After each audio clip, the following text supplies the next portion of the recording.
یہ آیت شریفہ ہے، تم روگردانی کرو گے، اپنی ذمہ داری کو ادا نہیں کرو گے تو ہم تمہاری جگہ ایسی قوم کو لائیں گے جو تمہاری طرح نہیں ہوگی۔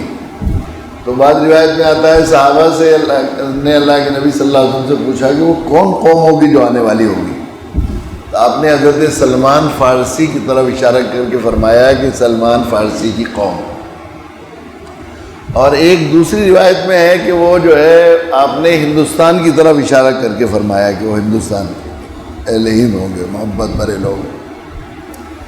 تو بعض علماء نے کہا ہے کہ وہ جو ہے، اور بہت تفصیل ہے اس کی، اس کا موقع نہیں ہے، لیکن ان تمام چیزوں کو ملا کر یہ کیا ہے کہ وہ ایک ایسی قوم ہوگی جو ہندوستان اور فارس ایران کے لوگ مل کر جو قوم بن جائے گی وہ ہوگی، ایران اور ہندوستان کے لوگ۔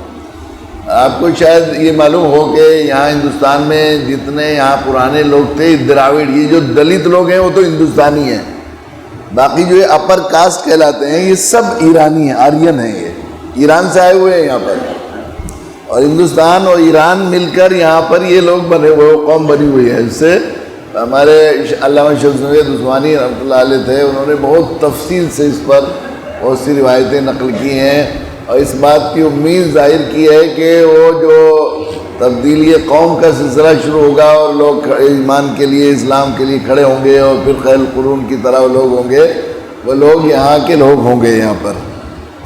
مجھے اچانک حضرت نے فرمایا ایران کا اور اس کا رشتہ، تو مجھے وہ بات یاد آ گئی کہ ایران کے طوطے نے ہندوستان کے طوطے سے خبر کرائی تھی، اور ہندوستان کے طوطے نے وہ ایران کے اس طوطے کو آزادی کا نسخہ بتایا تھا۔ کیسا نسخہ؟ جواب میں اشاروں میں اتنا تعلق ہے ایران اور ہندوستان والوں کا۔ اللہ کی شکر ہے کہ حضرت تشریف لائے، انہوں نے بیان فرمایا یہاں پر، میں بہت مشکور ہوں۔ ویڈیو کے نیچے سبسکرائب کے بٹن پہ کلک کریں، بیل کے آئیکن پہ کلک کیجئے تاکہ ہر نئی ویڈیو کی نوٹیفیکیشن آپ کو مل جائے۔